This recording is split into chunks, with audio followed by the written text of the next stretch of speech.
let's talk for a minute.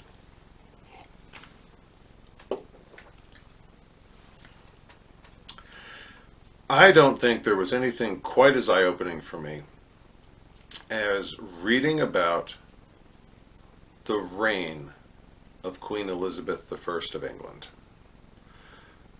And there was one story I'll never forget. And that is, there was a time where it was the summer. She'd been on the throne, I think, about 15 years at this point, give or take. I don't remember exactly.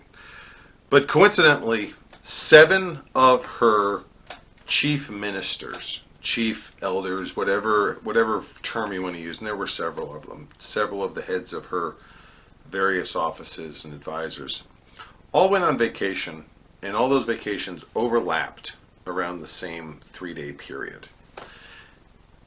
And on day 2 of this period, one of the advisors who was there asked her about the royal finances. Could a payment be made on this small item for the next day? And she said, of course. And she turned to ask her purser if he could make the money available, only to realize the purser was one of the people who was on vacation, visiting their properties in the north. So she turned to the next gentle who would have access to such things and realized, oh, wait, they're on vacation too, visiting their family in the south. Turned to the next guy. Oh, no, wait, he's visiting friends across the English Channel. And it suddenly became apparent that everyone who knew where the royal treasury was and everyone who knew where the key was kept weren't there. And yeah, so for 3 days, the sitting monarch of England didn't even know which room in the palace the treasury was kept, and even if she had known, which, let's be fair, she probably could have had someone tear the door off its hinge, they didn't have a key to open it. So it would have resulted in tearing a door off its hinge if they absolutely needed it, but even then they didn't know which door it was. And for those of you that don't know, the palace is huge. That's not someplace you just tear every door off its hinge looking for the royal treasury. And this story, I tell the story because it's funny, but it highlights something. You have to understand something about Queen Elizabeth. And that's that she was raised to be queen, but she wasn't taught to be queen. The prevailing logic of the day was that the Queen of England, her primary role was to win over a husband, make him king, and then have his kids until she had at least 2 sons. And there are letters from the court and parliament to each other saying that in as many terms. This is not some scandalous, lightly talked about or quietly talked about subject. She was told to her face, your first and chief priority in life needs to be find a husband and get pregnant. That was the mentality of the day. So what you have to understand, though, is that with that mindset, she was not taught how to lead. She didn't know how to run the kingdom. She knew what she had learned, what little she had learned relatively before she ascended the throne. But she did not have the type of advanced schooling that her father would have. And yes, Henry VIII was another story. This was a man who himself wasn't supposed to inherit the throne, but still has a son born to a king in England. He did have more schooling than his daughter did, and did know more about the government when he ascended the throne than his daughter did when she took the throne. And what Elizabeth I quickly realized when she took the throne was that there was not a textbook, there weren't any books that explained the actual nuts and bolts and gears of how to run England. What she had to rely on were the men of business of the English court. And when I say these guys knew where the bodies were buried, that's not necessarily metaphorical. As I just explained, these were the guys who literally knew where the key was to the door to the treasury, and also knew where the door to the treasury was, which they didn't talk about heavily. If you wanted to pass a law, if you wanted to write a bill, or if you even wanted to hold parliament, one or two or three of these guys were the men who knew how to write the letter, what messenger to give it to, and where to send it to what person in order to call Parliament. These weren't facts that were written down in some checklist like we have today. You can't just pull up your address book and send an email. The physical, logistical act of communicating with the lords and nobles of England was in and of itself a nuanced and detailed process that the men of business knew. If you wanted to make a ship, I'm not joking, if you wanted to build a ship, which for an island nation in Elizabeth's time, that was very important and still kind of a new idea. The idea of being a naval power wasn't as foremost in English minds as we're used to thinking of during the colonial period. But if you wanted to build a ship, the men of business were the ones who knew who to talk to about requisitioning the wood and what type of wood to requisition, who to talk to get the best naval architects, who to talk to get the best spot at the shipyard, the best dry dock, or the best shipbuilder. There wasn't an internet. You couldn't just turn around and ask questions to any Joe on the street. These were the guys who understood where the forms were kept, what names to put on the letters, what seals needed to go where, what languages needed to be used. These were the men of business. Now, why am I sharing all this? And this sounds like a history lecture, and it is, in part, to be fair. But that's not all it is. Because in the SCA, at least here in Ansta Europe, but I would be gobsmacked if we didn't have the same thing in all the other kingdoms, we have men of business. Now, to be fair, it should be gentles of business because we are co-equal society.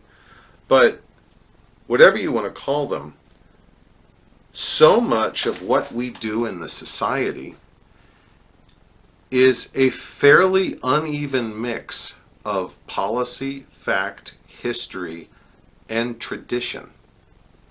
So, I mean, just to put it as neutrally as possible, the men of business for your group or your region or your kingdom, they're the guys that have done X, Y, or Z before. They may not know where the bodies are buried, but they may tell you what to do so you don't accidentally turn up some skeletons that in someone else's closet you didn't need to air out. The men of business are the ones who were there and remember what went down and why, and will tell you, okay, just make sure whatever you do, don't let these two people talk to each other. It never ends well.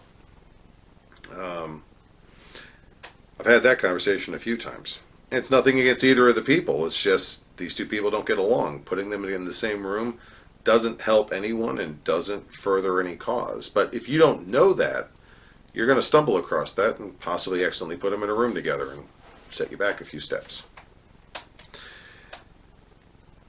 And it's not like there's a codified list. If you ask me to name the men of business, or the people of business, or the gentles of business, for the barony of Wiesenfeuer, I'm going to ask you, what is it you need to do? Because the people who know how to run an event are different than the people who know how to open a court, are different than the people who know how to run a meeting, are different than the people who know how to run an officers' meeting. And it's not that any of us can't do any of those things. I mean, a lot of us probably could run an event. A lot of us probably could run an officers' meeting. A lot of us probably could open a court. But there's a difference between being able to and being good at it. I am arguably a man of business when it comes to matters court and court etiquette. I've got the schooling. I've got the time in. It's not a brag. That's I have the experience. But in terms of administration, Master Elric Draquin. He's got the time in and the leadership. He's got the chops to say he knows how to be a leader. He probably does know where some of the skeletons are buried. Um,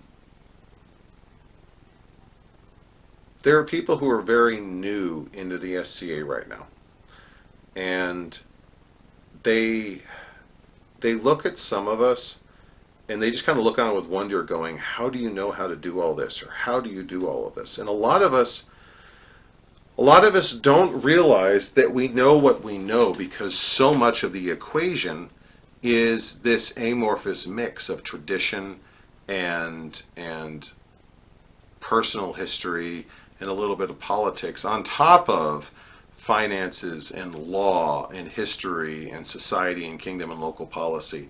You have all of these things that blend into it that really only experience teaches.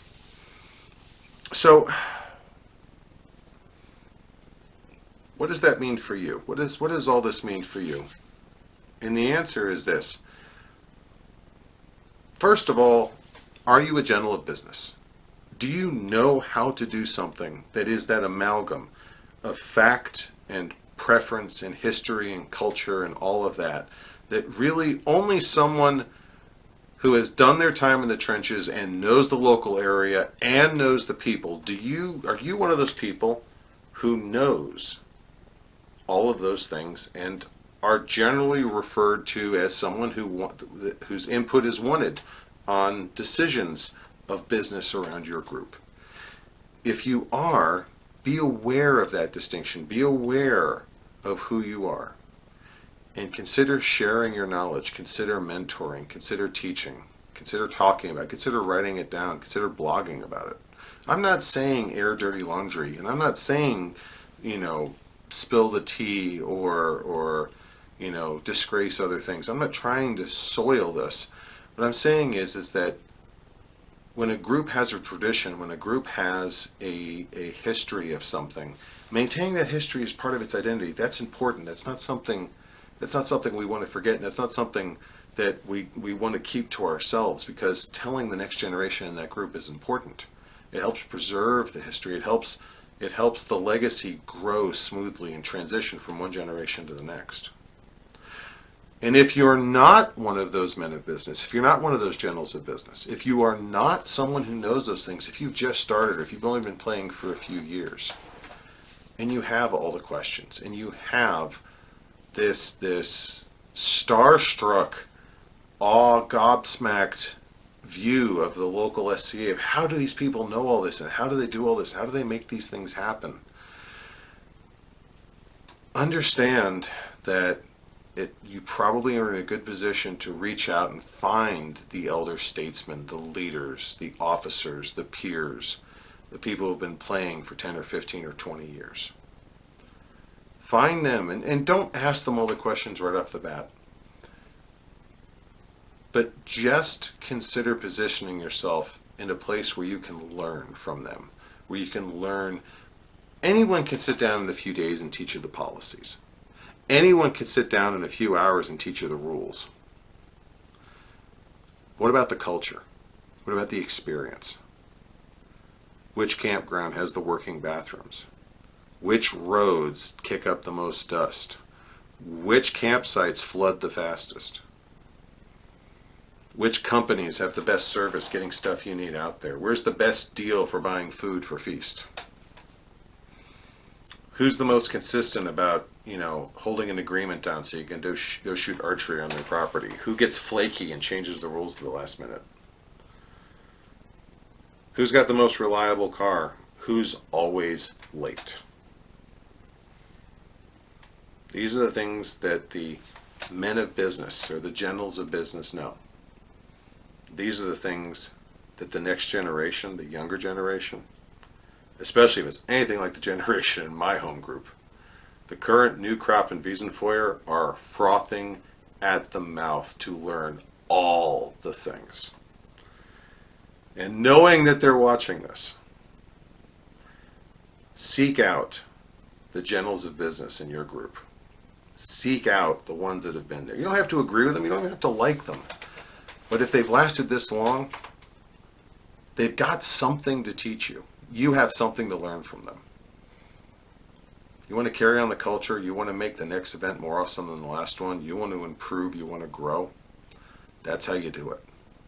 Now you find those generals of business and you learn from them. Because when you learn from them, you carry not only the facts, not only the rules, not only the law, but you carry the history and the culture with you. Oh, and by the way, don't ever be in a situation where if 3 guys leave, you suddenly have no idea where the money's kept, let alone the key to the door anyway. But, till next time, tell me about your men of business. I'll see you at the next event. Goodbye. God bless.